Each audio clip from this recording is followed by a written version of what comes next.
Hi guys, take a look at these old carburetor tubing. It is broken and disintegrated. So what I've done is I've got a bunch of new tubing, and this one's for the fuel hose. This one's 6 mm ID internal diameter. This carburetor tube is 2 mm ID. I've bought a bunch of these as they were dirt cheap and easily available at the local automobile spare shops. So what I intend to do is I'm going to change all the rubber hoses. That includes your fuel hose, the ones connected to the carburetor like these. And as far as I know, they haven't been changed in a really long time. This is just a preventive maintenance as a part of the restoration that I'm undertaking right now. Plenty of tubing everywhere, so let's do this one tube at a time. So replacing it is very simple. Do it one at a time. Remove the old one, cut the new tube to the right length and replace it. There are no clamps anywhere in the entire system for the carburetor tubing, so it's pretty much straightforward and simple. So we have replaced all the vacuum tubing, as you can see here. The older ones had a lot of small cracks which had developed over the years. It's good to have these spacers for the tubing, like the one you see here.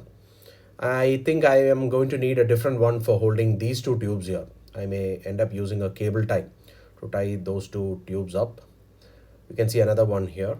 Now this part that you see here, correct me if I'm wrong, I think this is a non-return valve because air seemed to go in this direction but not in the opposite direction.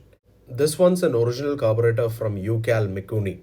You do get replacement carburetors from the market today, but not the original one from UCal though. We also need to replace this fuel inlet hose which has been cracked here, as you can see here at the end. There you go. So what I'm going to do is I'm going to replace this fuel hose as well, and that sort of will complete the whole exercise.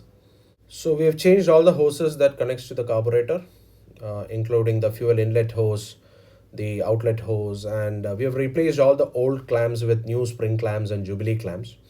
Now I have put a Jubilee clamp here. Since the hose had a bit of a play with a spring clamp, we have also used several spacers and cable ties to secure the hoses together. You can see these spacers here. This one goes to the charcoal canister, as you can see, and the rest I've managed with some cable ties. So that sort of wraps up this activity of replacing all the hoses in the engine bay. Thanks for watching everyone. See you in the next video.